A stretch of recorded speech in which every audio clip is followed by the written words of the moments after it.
And we'll get going. So we're going to split this into sort of three sections. The first section will talk about the operating model and the impact upon the operating model and the basic future of work from digitalization. We'll break, have a bit of Q&A, and then we'll go into the second session where we'll talk about the results, what is the impact, and what leaders are doing to basically drive through change. And then we'll have another break before moving on. The backdrop to all of this was basically an observation and conversation that we had with Keith and Globality around the fact that fundamentally the digitalization of procurement is going to shift and change operating models and the future of work. And they're basically synonymous with each other. And off the back of that, we've completed some research with over 170 different procurement leaders across the world, across different organizations, size, scale, industry type. And from that, we'll see some of the findings, which I'm going to share with you now as well. So basically, one of the first things for us was basically that understanding of, let's go to the next page, what are the drivers of that change? What are the drivers of digitalization? So for us, it's kind of quite evident that the key things are around agility, decision making, process effectiveness, and efficiency. Over and above maybe some of the things you maybe expect to be key, like cost and cash. What was striking for us, and I'll talk about this a little bit later, is leaders in particular basically actually ranked cost and cash flow and risk as number one and number two, relatively speaking. Basically an indication of how they're tuning in their digital drivers to what is their current business need as well. The other thing for us, which was striking, is that if you look at digitalization from the left to right, you look at things that are very important. But if you look from right to left on the chart here, you see what's not important. And there isn't much in terms of procurement's digital drivers that isn't important. Meaning to us that basically digitalization is a fundamental for us as we're moving forward from an organizational perspective. So what does that mean, and what does digitalization mean in terms of an impact as well? So 99% of organizations are changing something in their operating model over the next 3 years. 46% expect that to be significant. And within that, over 2/3 of organizations are seeing digitalization being pivotal as part of that as well. There were some key call-outs in terms of what that means from an operating model perspective. First, here we see that data and digital and data teams becoming kind of critical stroke imperative for 87% of organizations. Supplier collaboration being important in terms of driving deeper through the supply chain. We'd all expect there to be flatter organizations as a result of it. But the interesting thing as well is that what it means for shared services and business self-service procurement as well. Not a real impact upon decentralization or centralization, but important, we think, that it is an enabler of decentralization as well.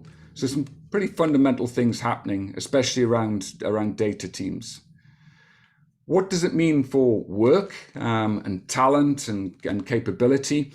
If we look at on the left-hand side here first, just looking at the skills required, we all kind of, I think, appreciate that at a base level, individuals and teams are going to have to be stronger at data to insights, deploying agile approaches, and also then allowing themselves to do more when it comes to relationship management skills. But what was surprising for us was the level, 89% said there was a change in digital mindset, digital skills, digital capabilities around leadership.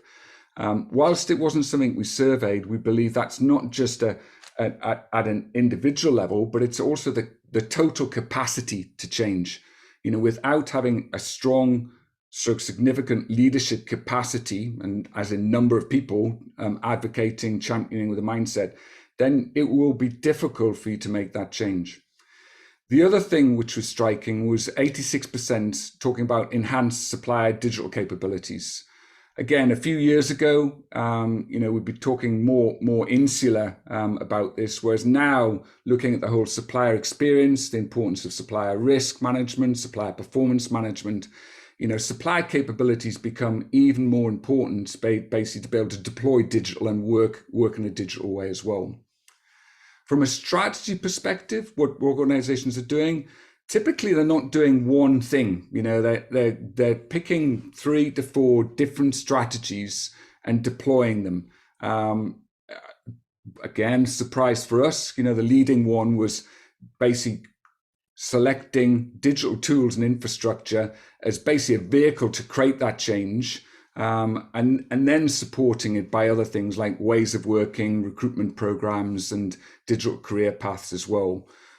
What is clear from our perspective is this needs to go further, and it can't be something that's led just by digital tools. It needs to be fundamentally addressed by new people, new ways of working, and new operating structures as well.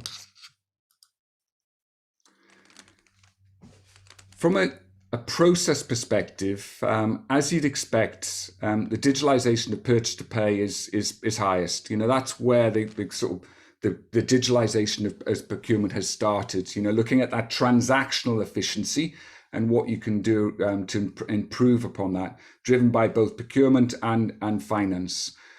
What we're seeing now is that becoming broader across the board. Our feeling is that the overall levels are still relatively low. If you look at 81 to 100% being on average around about sort of 8% versus higher.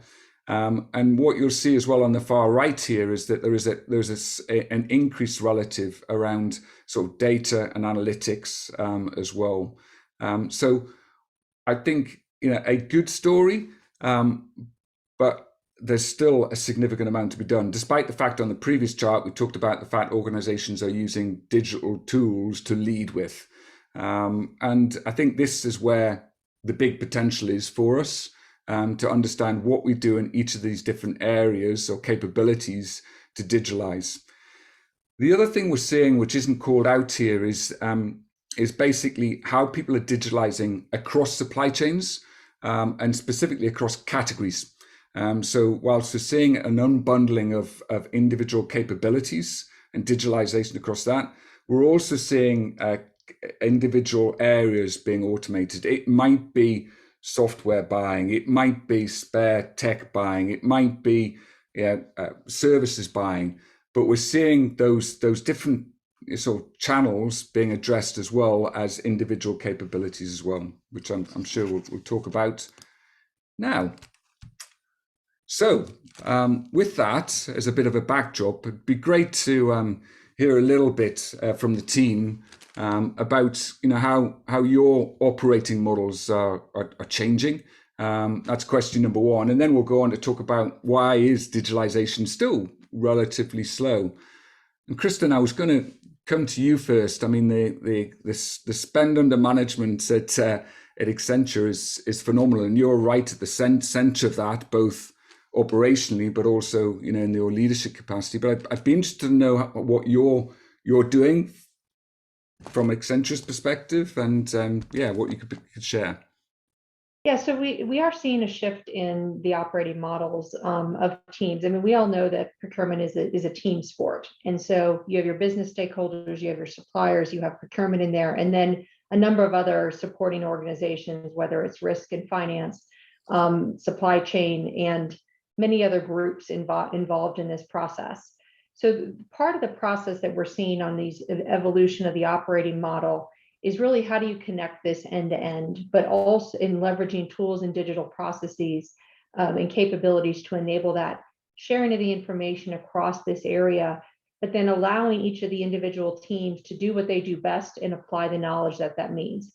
From a business stakeholder perspective, that means allowing them to put in their requests, self-serve in a very digital process, and moving more into the upstream, where we've done a lot of work in the downstream transactional purchasing area, now moving into identifying what's your statement of work, doing the contracting for low risk items themselves, and shifting that mindset of they know what they want, give them the opportunity to capture that in a key process.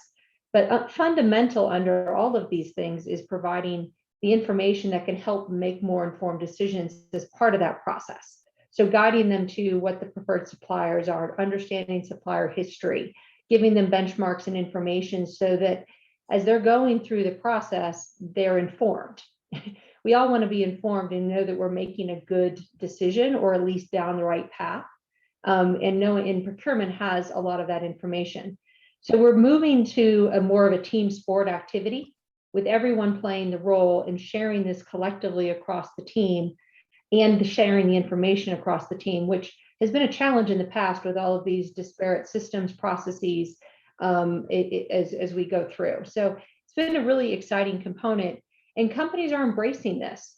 They want to change the way they experience procurement and have their stakeholders experience procurement. I think that's a really key component, is they want to be a partner. They want to be advising. They want to be driving value to the organization and viewed as a value contributor, not as someone who is in the back office and putting a whole bunch of controls and impacting their ability to do their business. Got you, I understand. And it's Stephen, from your perspective, you've talked about the journey you've been on for the last couple of years. You kind of started with a semi-greenfield site. How much have you been able to kind of stay true to your vision now on the journey so far? And you're on mute, Stephen, sorry. Thank you. My children are back from school, so I'm trying to keep the screaming down to a minimum. I was going to say, like every CPO, your vision is always a bit elastic, so it kind of maneuvers a little bit around what you're facing at any one point in time. But let me start with a very quick story if I can. So I attended a procurement leaders session a year ago, and somebody that's just gone into the world of procurement technology told a little bit of a story about his experience of how he transitioned from working for Airbnb into all the procurement technology. And what he said is, Airbnb, we're fighting for every client, we're looking at client interaction in the moment, and then checking whether there's a conversion, then figuring out why there's not a conversion, etc., etc. He said the one thing he'd learned when he came into procurement is a lot of procurement people think that their internal stakeholders are stranded clients. They can't go anywhere else other than use the kind of procurement function, whether it's a good experience, bad or experience. There's quite a bit of indifference, kind of say, from a procurement perspective.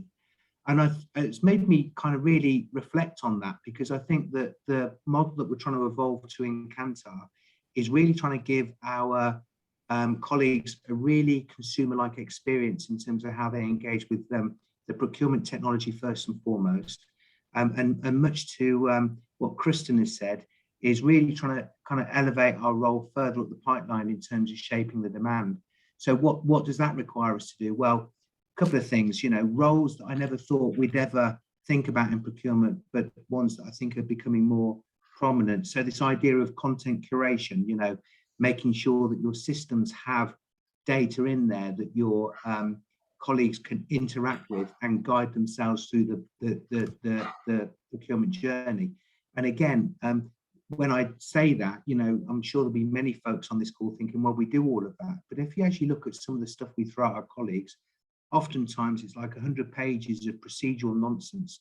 Makes sense to us, but someone that might be an occasional user of procurement is completely lost. So I think this idea of content creation is really, really important. And as you can tell from my grey hair, I've been through a journey over the course of 20, 25 years where I've seen roles come and go. So I think that's a really prominent one.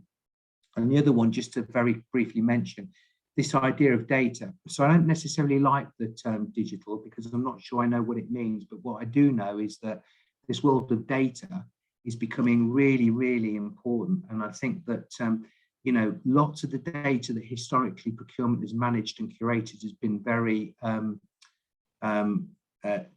static. So the best example of that is supplier onboarding data. You onboard a supplier for the first time, and then 5 years later you go back and check whether the account manager is still the same person. And I think what's happening is that the communities that we serve are increasingly demanding two things. Firstly, can you assure us that the suppliers that we're using are regulatory fit, are financially capable, are meeting things around sustainability, et cetera, et cetera. So that makes that element of data dynamic. Second thing, of course, is, quite rightly, people are pressing upon companies like Kantar, and I'm sure many folks on this, about diversity and inclusion. And that is not something that you can answer just on a one page and come back to it in 12 months' time. It has to become something that becomes much more organic.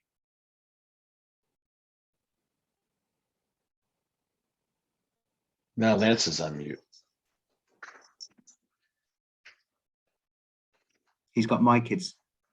No, I've got a dog. I've got a dog who's going crazy in the back. Keith, you were nodding there, so I was going to come to you next.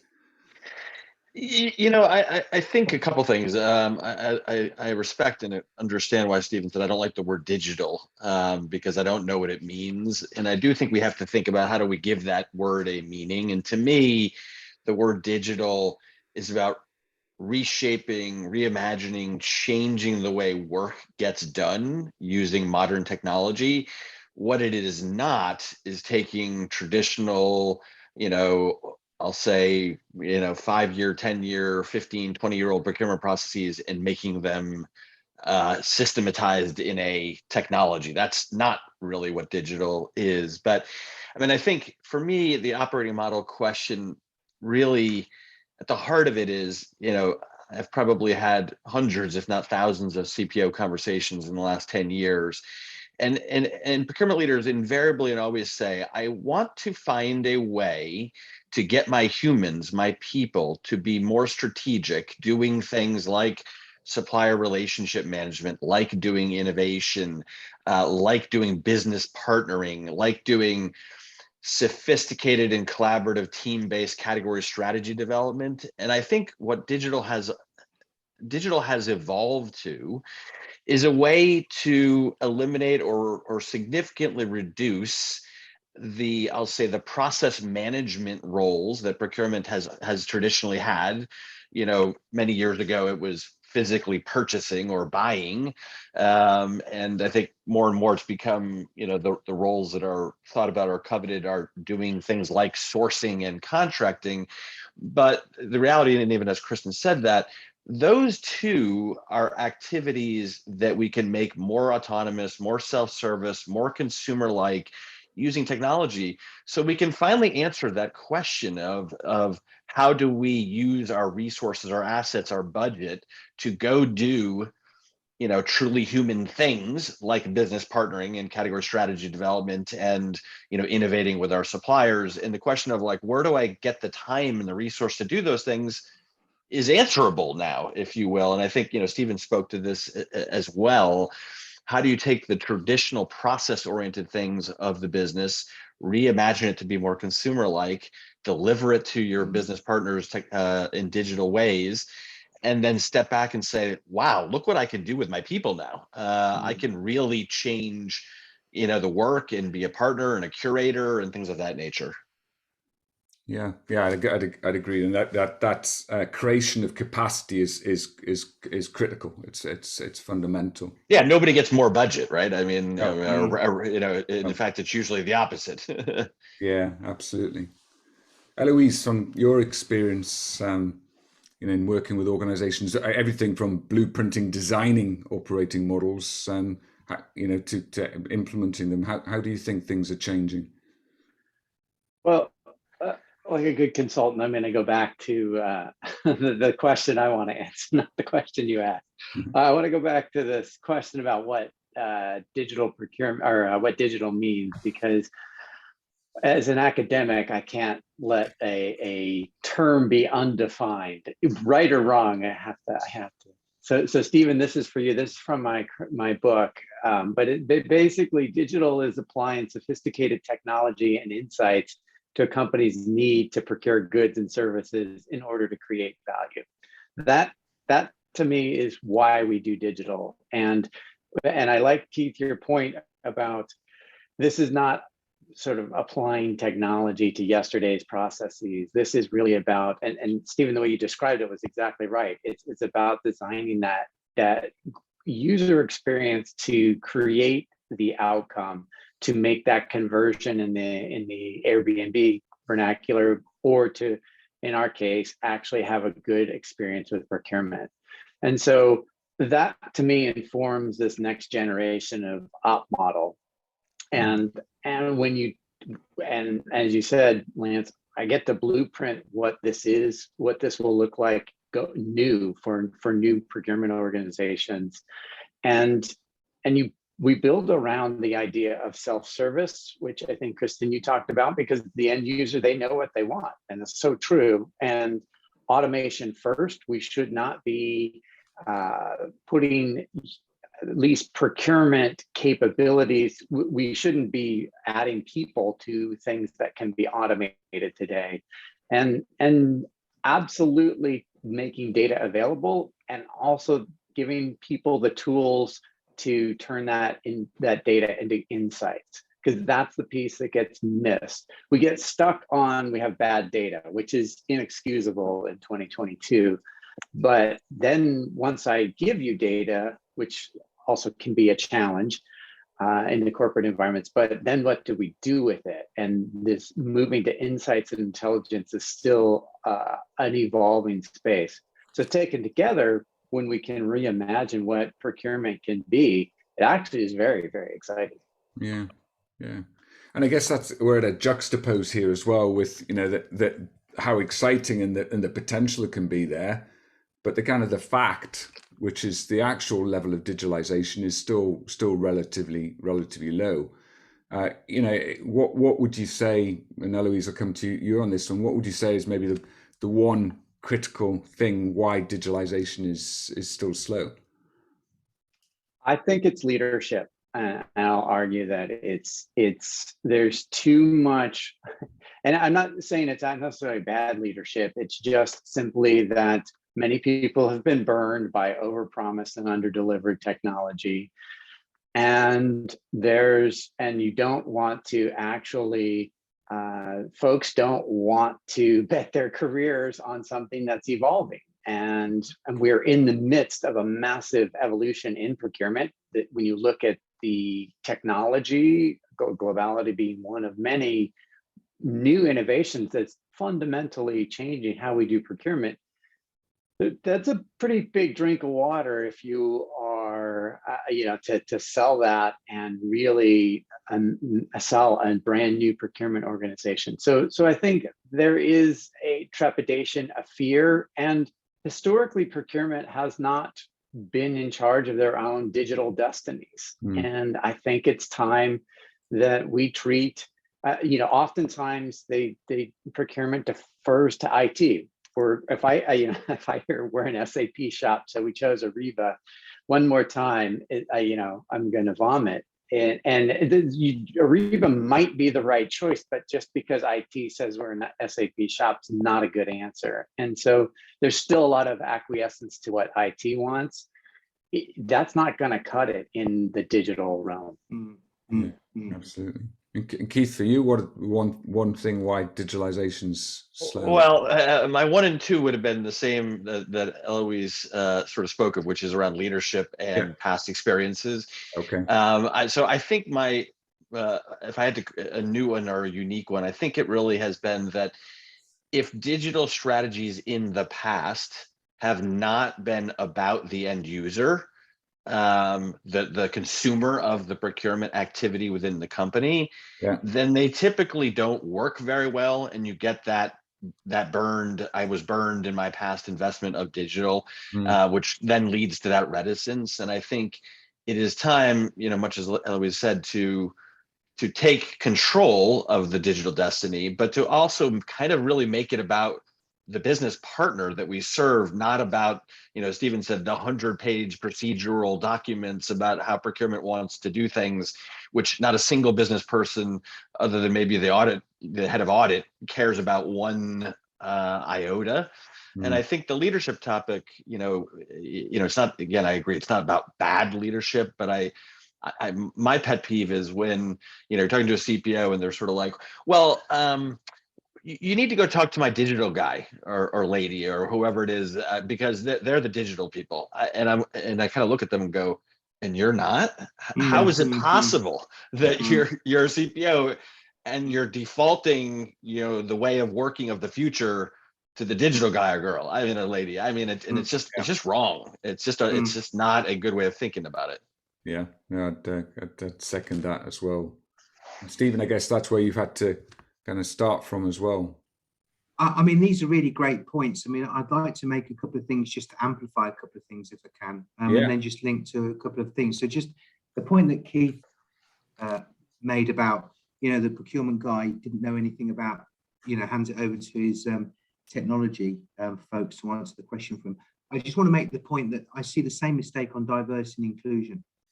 This is for me a really, really important topic, and it needs to be built into our DNA of how we work as a procurement function. And what I see a lot of people do is make the mistake of appointing the D&I person as if that's going to fix it. Well, it doesn't systemically fix it, because you need to build it into your processes. So it's one of really important point for me to make there. I just want to make two really important points, if I can do them really briefly. The first one is, I think one of the reasons why digital, so thank you for the definition, has been slow to evolve, is because I think we've been lazy, because labor has been, until comparatively recently, really cheap. So, you wouldn't, very difficult to get investment cases for technology, easy maybe to employ a couple of people. I think that's completely reversed. I mean, we've got a paucity of people, and this is only going to be fixed through automation. There's no other way around it. And what we should be doing is automating the how out of some of those traditional processes. And I think that's the scary part for a lot of procurement people, because, and maybe Keith will testify to this, how many times you have a conversation about your solutions, and then you have someone say, yeah, but Keith, my business needs it to work like this. Well, in truth, a P2P process is pretty generic. I mean, and again, I think a lot of reasons why technology transformation projects fall over is because the procurement people and the finance people and the technology people have a kind of arrogance that says the core code needs to be adjusted. And what they lose sight of is really the focus is about business transformation and change. And that's where it goes all wrong. You spend all of your dollars tinkering with the technology, none of the dollars in terms of transforming and changing the business. So that would be my point of view for what it's worth. Brilliant. Great. And then finally, Kristin, to you. I agree with everything that has been shared by Elouise and Keith and Steve. I think, or Stephen, the last point that I wanted to bring to bear was, as we think about this, is I think a lot of focus for companies around technology deployment, and I'm not even using the word digitalization, but they've just been focused around technology as an efficiency play. And so we get lost and hampered into what efficiency can we drive, what incremental, and this has to be tangible, it has to be quantifiable. How much are we going to drive out of 20% here, 2% here in this individual process? And we're losing actually the full value creation. There's lots of other levers that digitalization is going to drive from an experience perspective, giving your talent and your resources more information and insights, as Elouise mentioned, being able to mitigate risk, drive process compliance, drive improvements to Steve, as Stephen mentioned, to your inclusive suppliers and recommending those. So that's part of the thing, some of the challenges. Everyone has always thought of this as an efficiency play, and we're losing the additional value creation components as well. Yes, there is some efficiency play, and everyone expects that, but that's not the only driver. Yeah, got you. Okay, I mean that's some great feedback there on the op models and why digitalization is slow. I mean, I'm going to take us through to the next sort of section of the survey where, as I said earlier on, 99% of organizations are going to look to change their operating models, 2/3 due to digitalization. And the key thing here, and we've talked about it, is what do those new operating models look like, and what do new ways of working look like? We've talked about relationship management, self-service, and flatter organizations, and a digital leadership mindset, and more mature solutions. I think the key thing for me is how that drives or results in new value creation. So yes, securing some of the value that we need around the cost and risk side of things, But what was called out by the survey was the fact that the number one benefit from digitalization was going to be business leadership, business engagement, execution speed, which is critical. It kind of endorses the efficiency and execution phase.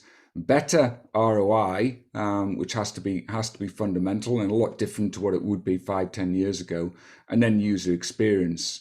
But it's worthwhile saying again, for all of these different factors, there's a high, a very high degree of results, and the zero amount is minimal as well. When we did the analysis of the results, we also took a kind of a cut at looking what leading organizations were delivering against. So what were the things that were delivering higher performance across those key criteria I called out earlier on? And there's some things that we've talked about already that are kind of interest here. The first of all is kind of the top of the tree, number one, which is that focus on the right here, right now, cost, cash, and risk and compliance. It was quite not startling, but for us when the stats came back, I was like, okay, right, well, they're in tune with what the markets are doing right now. They're making digitalization work for them with the immediacy that they need right now as well. They're also changing their operating models de facto. It's not digital or op model changes. It's doing both together, and within that, they're all building data and digital capabilities as well. But at the same time, they're getting the basics right. We talked about that supplier onboarding, invoicing, payments, and finance solutions. They've got that done. I don't know. We didn't ask the question, which I liked, Stephen. You mentioned there about the dynamic nature of it and having a full understanding of it beyond just we've got a supplier on board, but I'd hazard to guess from the conversations we have that most organizations are looking at that being a dynamic data set that allows them to plug new data in as they need it, as well as plugging it out as well.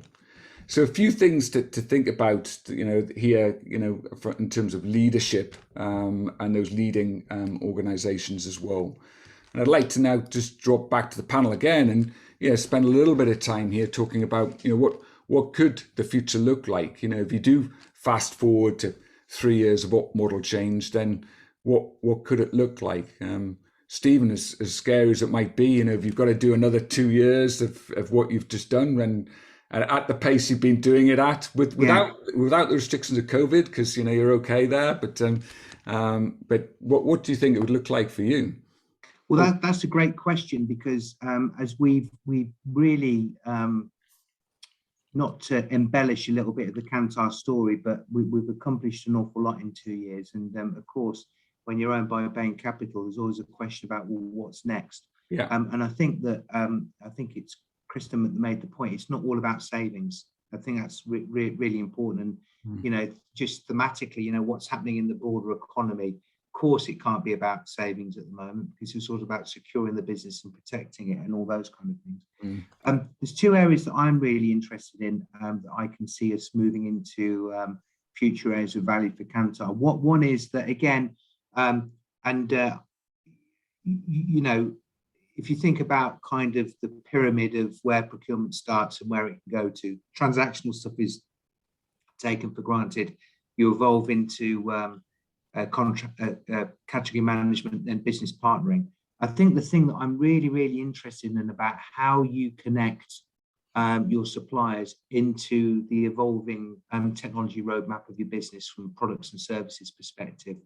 I'm really interested in that, and I still think it's still an area that still has a lot of tension commercially, but at the same time, if you could unlock that, you'd create an awful lot of value for both organizations that are involved in that. So I'm really interested in that. The second one I feel really passionate about, and sorry to come back to it, because it's just this topic of D&I. I just don't think we've answered it. I see an awful lot of virtue signaling, lots of, people broadcasting about the merits of it and the economic value. goodness me, I mean, if that's where the debate still is, and I think it's stuck, I think we've got to just be a little bit more purposeful about what are we going to do to change the needle in that area. And I remind people that having a diverse and inclusive supply strategy does not mean that you're giving up the opportunity to save money. Quite the opposite. I've got many examples of where by using a very different type of supply chain, we can really drive some very significant changes in the way we think about the economics within Kantar. So they're two areas that I really want to pursue. And then the final one, I'm very energized by this kind of concept of kind of curating the journey within a business through two lenses, really. Firstly, the process. And again, you think about how we interact with, for example, eBay or Amazon. I mean, they've really perfected the art of that journey. And I think there's tons of experience, stuff that we can learn there. And then secondly, you know, how we can be more sophisticated in terms of what I call the buying channels. So think about the categories that we buy and how do we route the organizational expenditure into those preferred suppliers in a really, really frictionless experience for the colleagues within the business. So they're the things that I think we can really get momentum and kind of power on towards. Yes. Having said that, we kind of simplify, digitize, you know, get all of the nitty gritty out of the system, which is historically some of the areas that we've, I think, over focused in. Yeah, great. Those are great, Stephen. Keith, I'd be fascinating. I mean, your business is centered around people. Do you know what I mean? It's services, you know, spend, you know, building on what Stephen was talking about, you know, diversity, inclusion through to, you know, basically, you know, different journeys. I mean, how do you perceive the future? Yeah, I mean, I think the operating model of the future, and I think when we say operating model, we generally mean organization structure, if you will, will look a lot different. I mean, you know, the history has been like, you know, we have a front, middle, and back office, and then the front office has this, and this, and the back office has that and that. And I like something that one of our a firm that I know, HFS, has talked about, like end users don't care about what office they're being served from. In fact, it just disrupts and confuses people. But I think, to me, a couple of things that are quite unique in future operating models. One, and I'll steal a term from British Telecom, or it's not, I mean, many people have this, but it's like every procurement organization should have a digital garage, you know, where insights, analytics, experimentation, innovation is being driven from, and it shouldn't be, you know, one or two people. It should be a meaningful size team, you know, and as Stephen talked about, with people that have come from really innovative digital backgrounds. You know, that could be Alibaba, that could be Google, that could be Amazon, or whatever it might be, but it's not taking necessarily, you know, tried and true 20-year procurement people and saying, okay, you're in the digital garage now, because that could be a little bit of an oil and water. So I think that's one. Two would be, and I see this a lot now, but and Kristin even calls people on her team this, but like the business experience leaders, the people that are in charge of the business experience and the business partnering, less about categories, more about the functions, the teams, the units of the company, and making sure the procurement understands what their agenda is and how it will be dealt with. I mean, and I think, you know, the traditional, I have a sourcing team, you know, will ultimately become, I have a sourcing team that does really big deals, big, complex, hairy, multi, you know, tens of $1 million deals, like big, important things. You know, not that sits there waiting for the next, you know, $500,000 project to come their way and deal with it. And I think last is category teams. I think I see many companies kind of migrating away from the silos of, I have a category team that does this and this, because categories are no longer silos. I mean, what does IT mean? I mean, what is it? What is an IT category? Everything is IT. HR is IT. Marketing is IT. Facilities is IT. Everything is IT. So I think category teams of the future are more ad hoc, cross-functional groups of people that come together to devise a strategy for a set of categories, and then perhaps disband and reform over a period of time. But they are cross-functional, they are agile, and they come together and disband back into the other parts of procurement as time goes on. So, you know, and of course, you know, we have teams that sort of manage, the process and the transactions. Hopefully those teams are smaller than ever before, but certainly part of an operating model in some level. Awesome. And Kristin, I mean, the future for what you do is massive. How do you, what does it look like? But also, how do you make that shift happen with such a large spend under management and a large team? The scale you're working at is significant. Well, I mean, it's an interesting question from as a service provider. And so, I mean, we are a service provider, and we really view ourselves as an extension of our clients' teams. And we want to be with that relationship. So to Keith's point, eliminating this concept of what's the front office, the middle office, the back office, and which office are you servicing? We're just part of the team getting the work done. And I think that if you take that mindset and you apply it to the future, it also means that I view procurement as being part of the business, to Keith's point, and really understanding the objectives of that business and the entire enterprise so that we're driving that 360-degree value. Procurement plays a substantial role in driving all of the ESG objectives, all of the risk objectives, ensuring business continuity and source of supply, enabling the talent, giving the right information. We're front and center on all of those things. And we have the opportunity to do that, but we need to be close with the business to really understand what their objectives are and help give them the right information and stories so that they are driving their business agendas as well with all the right information. So we're at the seat at the table. We're the team collectively, and procurement is doing that with all of the other supporting enablers around that, the digitization, the analytics and insights, the team members that understand the business context, married with the procurement knowledge so that you're following the right processes around that. It's a really unique way of thinking about this. And as a service provider, I mean, a lot of our clients resonate with this concept of we're an extension of your team. And I talk about that all the time of we're just your team members. We don't want to be off in the back of the room. Nobody wants to be that, or even a shared services center. We want to be front and center with driving that value and knowing that we're contributing to that. And I think that's what every organization wants to do, and procurement's no different. Yeah, agreed. And so, Elouise, I thought I'd come to you last on this one, based upon your thoughts on the way we're going and how fast we're going. I think procurement's at a really interesting spot. We can take a negative view and a positive view.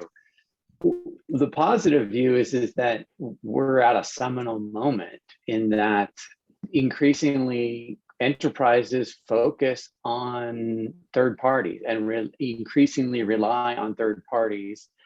And that's for innovation, for risk, ESG, D&I, as Stephen was saying. And we can make a lot of change in sustainability, in D&I, and all of those capabilities all tie back to procurement. So in many, many ways, procurement's role going forward is vastly different than it's ever been before. We are moving to be much more in the realm of value orchestrators. How do we orchestrate all these third parties to come together to meet those objectives that are really board level objectives? And at the same time, it's an existential threat to procurement, because while it's a seminal moment for where we can go, if we don't actually go there, we're going to get increasingly eviscerated by technology. And so it's a really interesting place to be in, but one that I think is very exciting. So we actually, to me, the future we have to move to the future. I don't think there's any choice. And I would just add to, to build on Keith's point about the category management and, these teams. That's probably where we see it the most, is that we used to build these massive category silos. And now, just like Keith described, I have clients that are sort of eliminating the concept of category managers and having much more agile capabilities.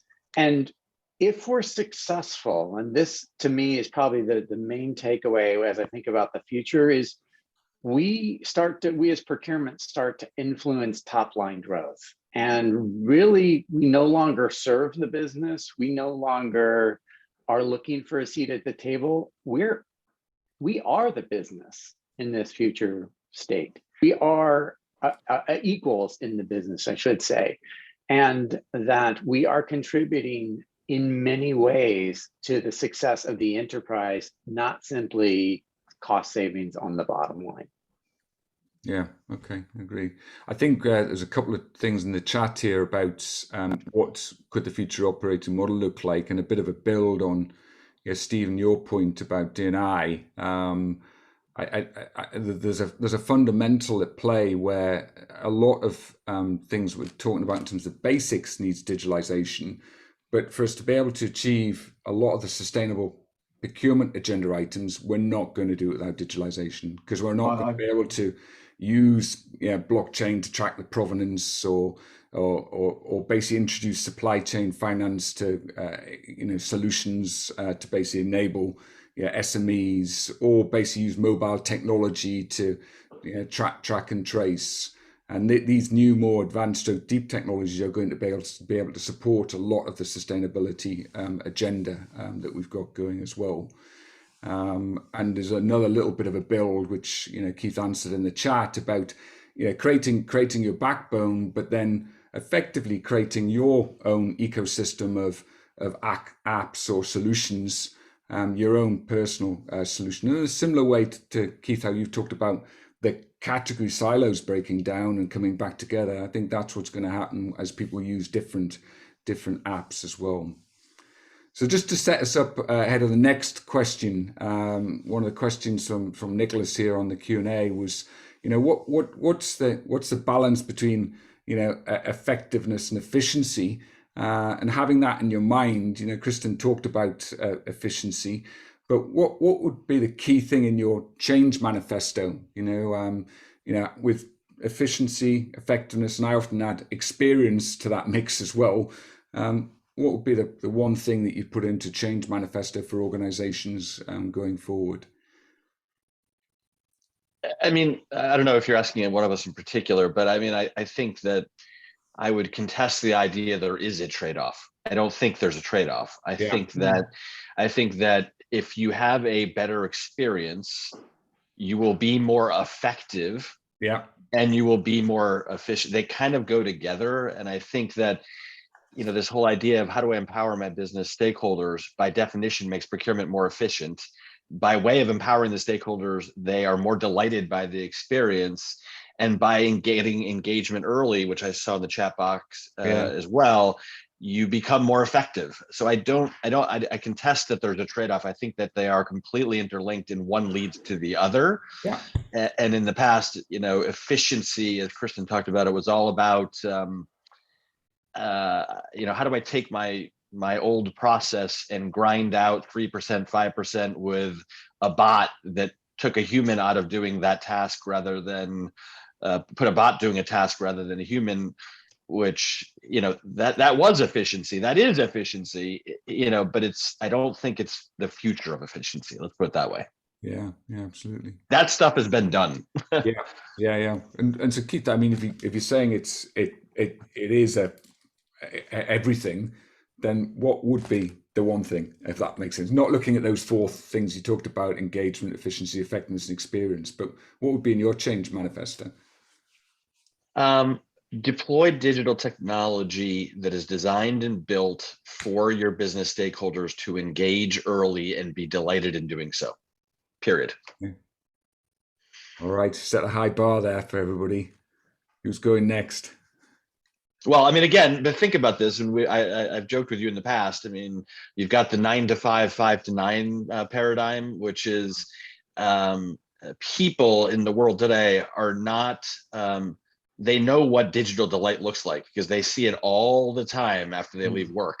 And it is not impossible to achieve that in the enterprise. Yeah. Stephen? I mean, to be honest, I've got nothing more to add on this. I'm exactly on the same place that Keith is. Really, I think I think our challenge, full stop, is how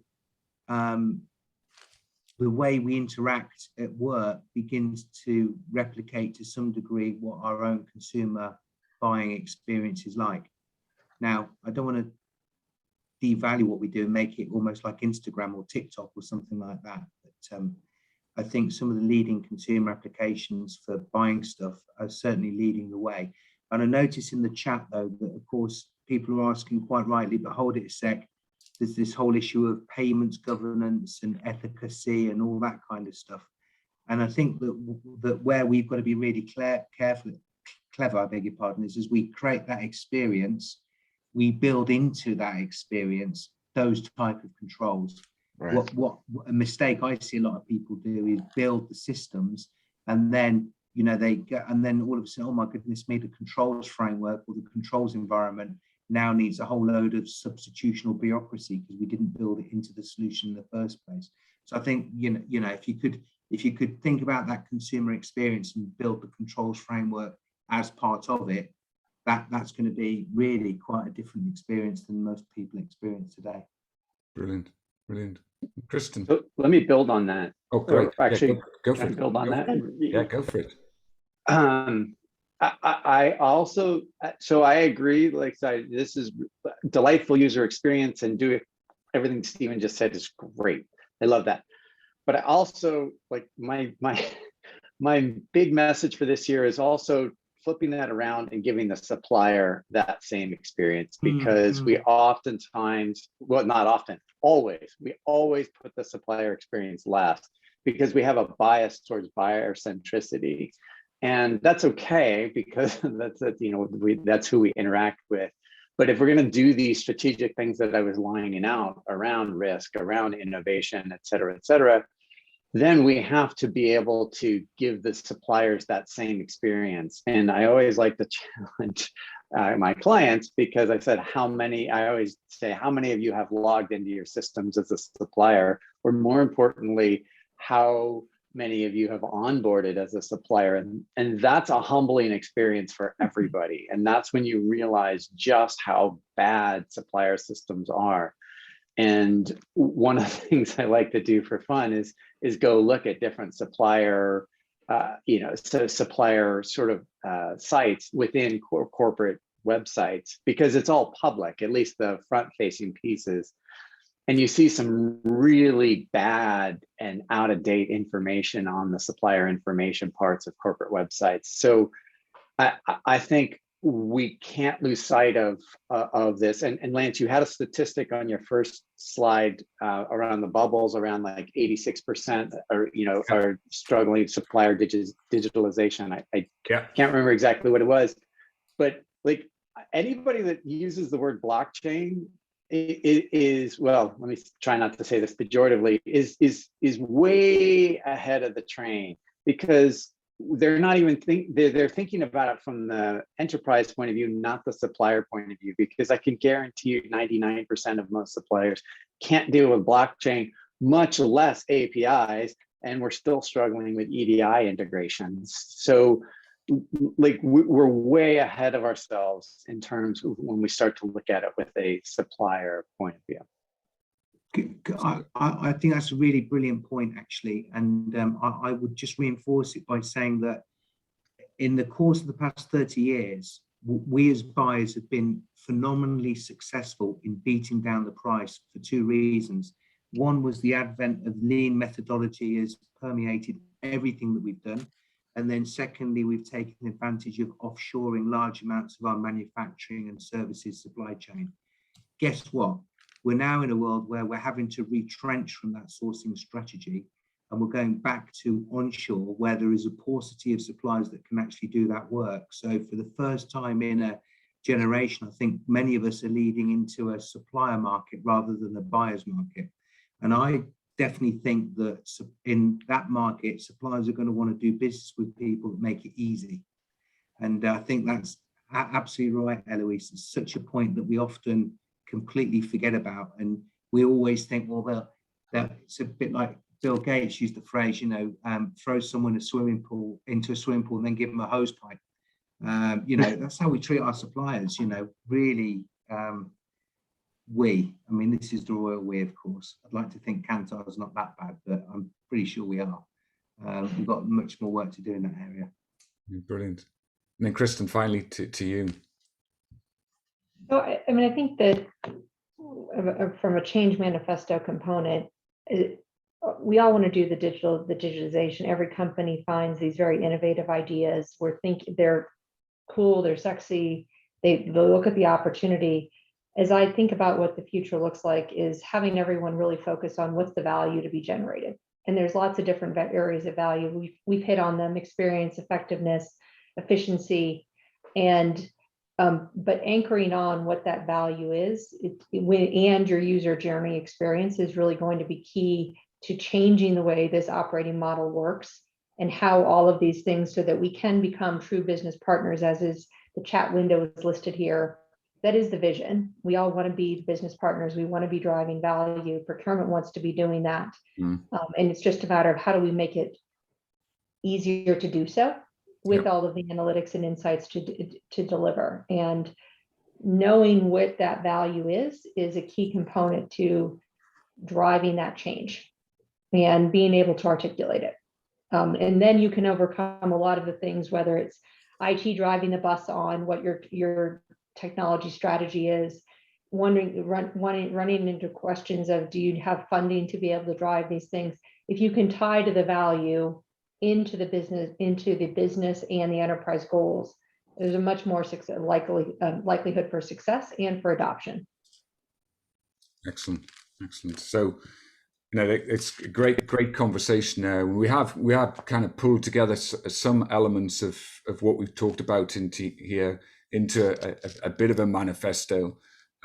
We do believe, based upon the research, and I think it's echoed in the conversation here, that that we need to identify and create and unlock a lot of the leadership that will ultimately drive change through procurement to deliver some of the things we've been talking about. I think it's clearer now about what we need to achieve, but there's a clear and deliberate set of actions that organizations need to take, and need to be able to take that at speed and scale. So with that, I'm going to bring the session to a close. It's been fantastic talking and bringing the survey to life with you, Keith, and Kristin, Elouise, and Stephen here today. And thanks everybody on the call here for basically all of your sort of questions as well.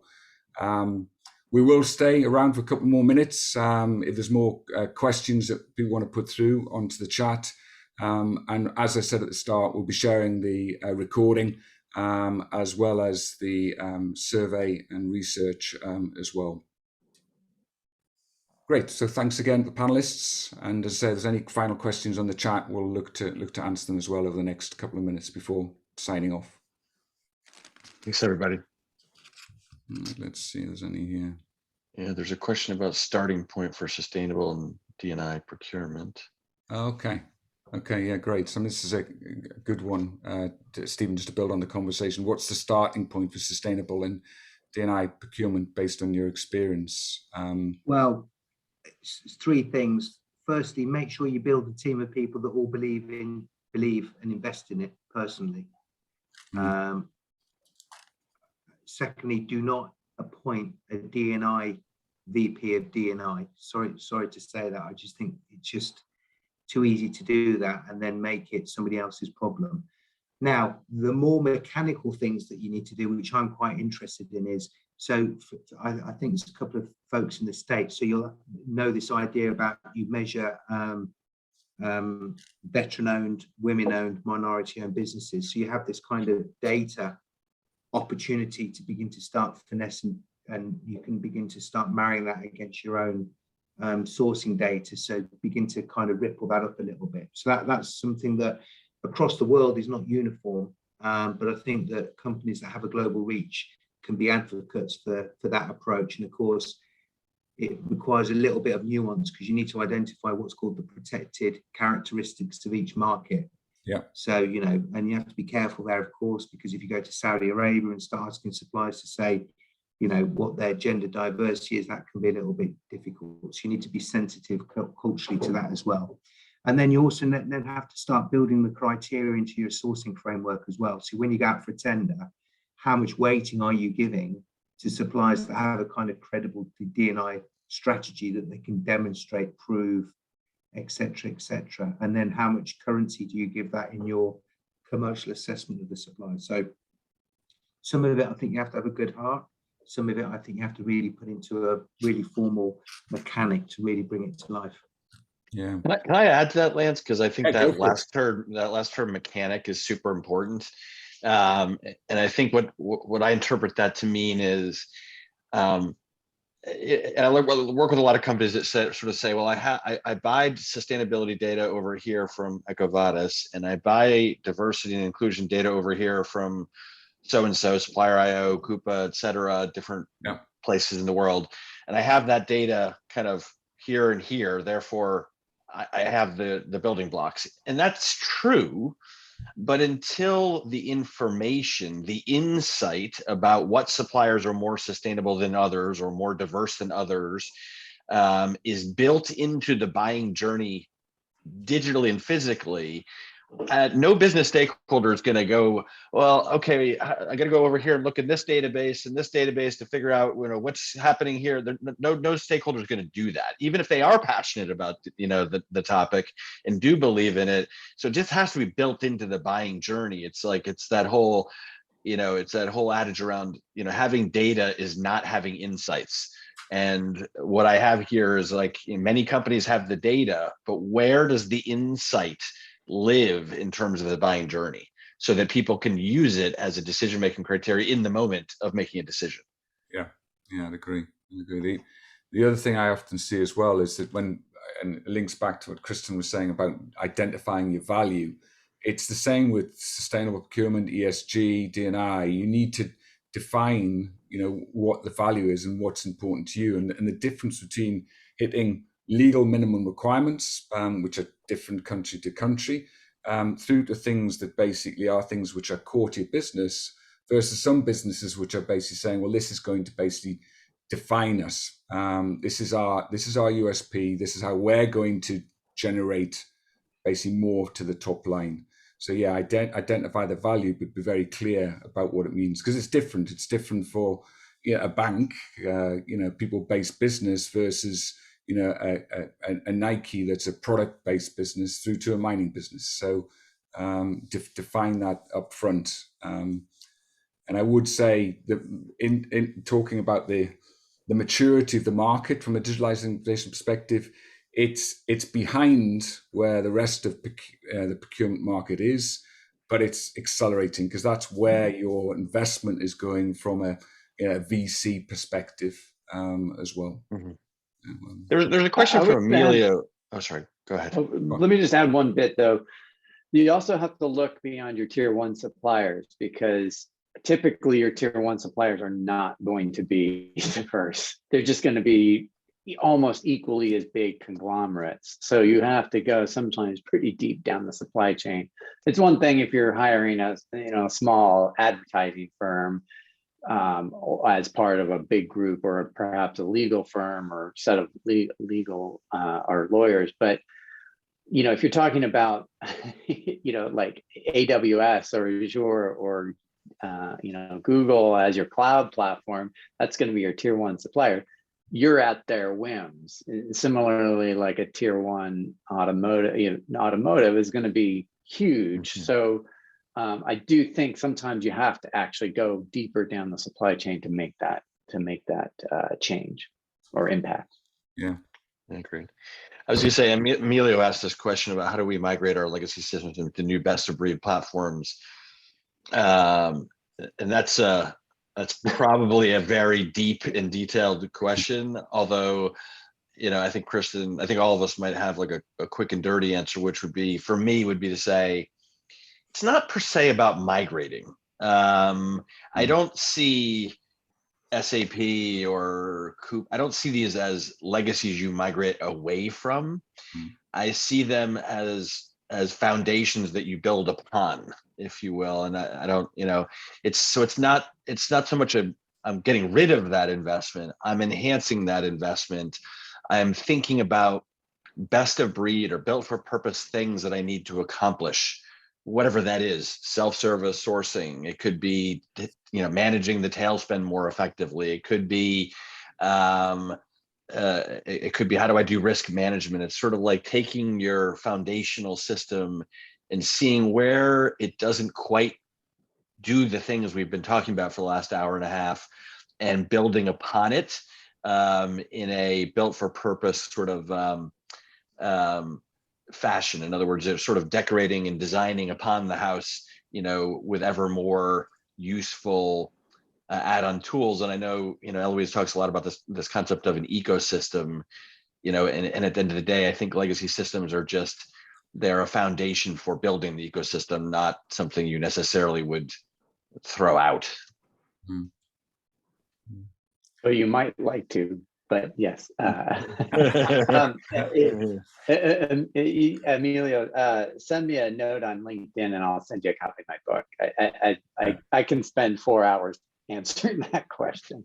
Yes. Yeah. Cool. Excellent. Well, I think we're just about out here of questions, but as you said, you know, feel free to reach out to any one of us as well if you want to, on LinkedIn or otherwise. But thanks again, panelists. Great discussion, and look forward to doing it again soon. Thank you very much, everybody. Thank you. Cheers. All right. Cheers.